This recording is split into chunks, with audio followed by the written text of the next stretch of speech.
I have a problem. Well, besides the financial stuff and anxiety.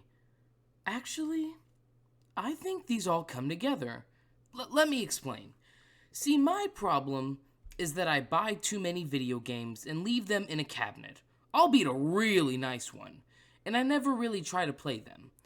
In short, I'm wasting all my money buying games to look at. Well, that stops today. Hopefully. As I'm making this series to track my progress of finishing my backlog, or at least as much as I can do, as well as having more people to chat about games with. I am just one person with a full-time job, so this task is a lot easier said than done. But I'm going to work at it, and hopefully the end product is something entertaining. So if you want to take this journey with me, consider leaving a like, and maybe a sub too. Or if you want to wait until the end of the video to see if you like it, that's cool too. I mean, how am I gonna know? With all that being said, Pokemon Snap seems like a completely random game to start this series off with. And it's not like I have any specific reason why I wanted this to be the first episode, besides it piquing my interest. See, I use the Backlogged website to track every game in my backlog. Shout out Backlog, by the way. It's like Letterboxd, but with a medium that I actually consume, so it's good in my book. I have about 100 games in my backlog, so I was just kinda scrolling through until I found something. That's when I saw it. A sequel to a 20-year-old Pokemon spin-off game I've never played before. New Pokemon Snap is a game that still makes me wonder why I bought it on release. This is before the original Pokemon Snap was available on Switch, so I'm guessing 2021 me really wanted to get into the series. And this would have been a really good idea, had I not completely forgot that I owned the game. My thought process was, if I don't play this right now, I'm going to forget about it for another couple of years. And that's not going to help with the bigger Pokemon games that are coming out relatively soon. So, I hunkered down, and I actually completed the game, at least to the credits. With that, here are my thoughts on new Pokemon Snap for the Nintendo Switch. Warning, spoilers ahead. Warnings. As I've never played the original game before, I'm gonna assume the basic gameplay of them are the same. New Pokemon Snap is an on-rail photography game that has you teleporting throughout different locations to take cute and cool photos of Pokemon. You're given some items to help your pictures come out better, some fruit to attract Pokemon over to you and to bludgeon them to death with, Illumina orbs to make the Pokemon emit a sick-ass glow, and a music box.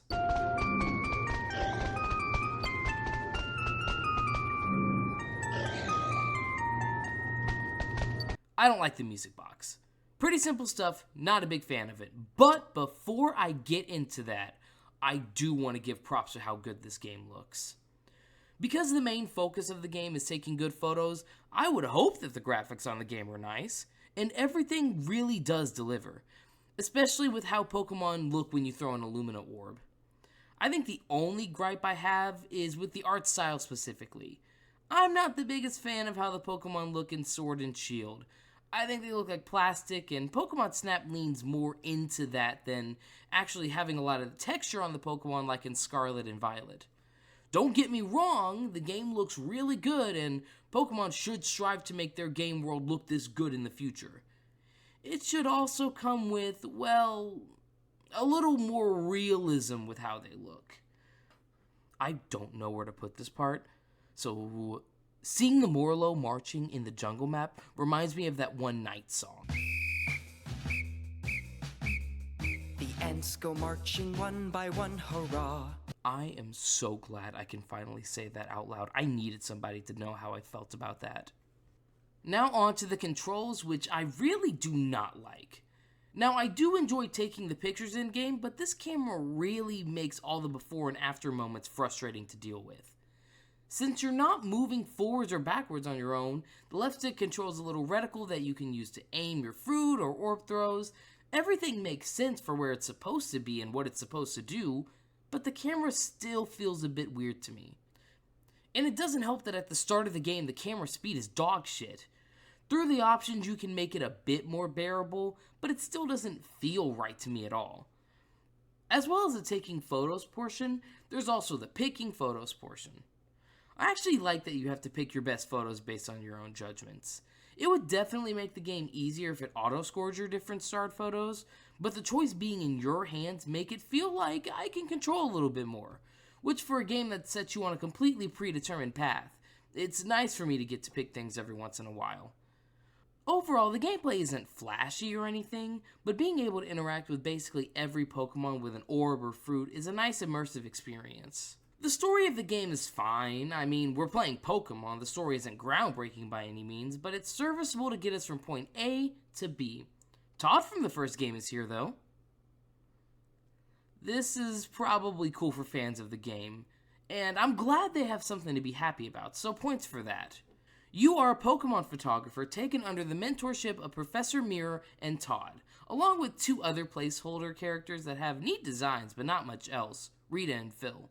Speaking of Mirror, what actually is that name? Like, I'm pretty sure it's Mirror because, like, reflection and light and illuminate.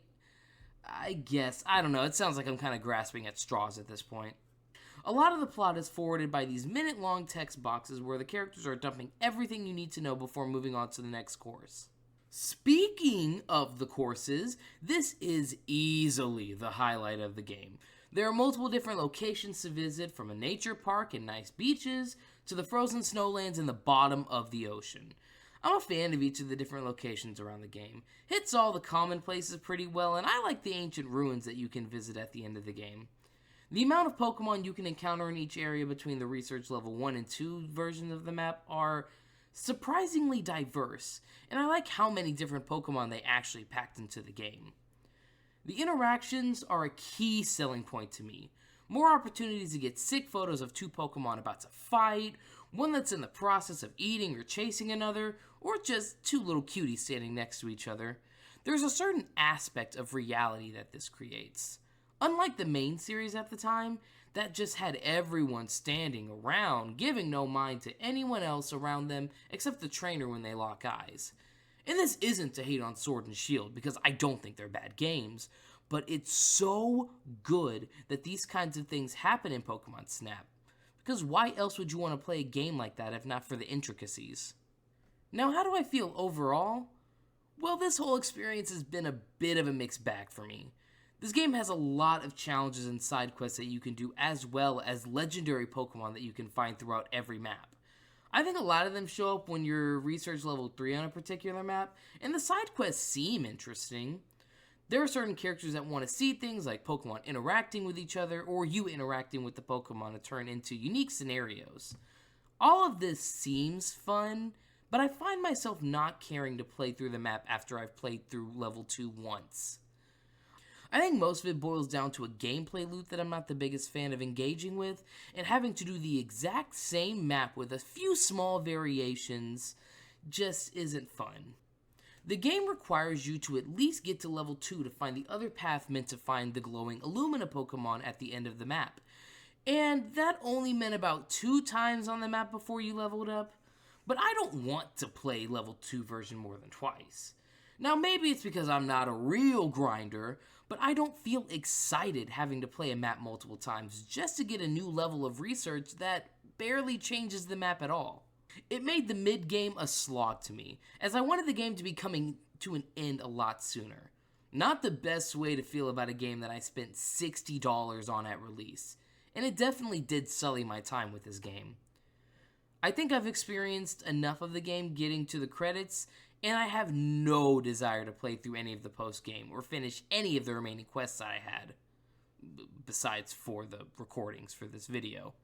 But that doesn't really count. Now that most of my talking points are through, I think it's time to give my final thoughts on the game. I like to use a 10-point system with specific decimal points. With all that being said, I think I'll have to give this game a 6.1 out of 10. In my opinion, this game does just about all it can do to make a game like this interesting. The problem lies with the fact that the gameplay is just the worst aspect of the game for me. The game looks nice, and all of the little things that can happen on a run-through of a map are cool and interesting, and some other third synonym I can't think of right now. Going through the map with the controls that you have, and doing it multiple times to progress the game, gets fairly boring for me fast. I honestly think a game like this has more potential as a third-person, more free-roam style of game rather than on rails. Now that we're nearing the end of this video, let me know what you think. Come down to the comments for anything you have to say about this game, or if you have any ideas or constructive criticism for me, please let me know. If you enjoyed the video, please consider giving it a like and maybe even a sub.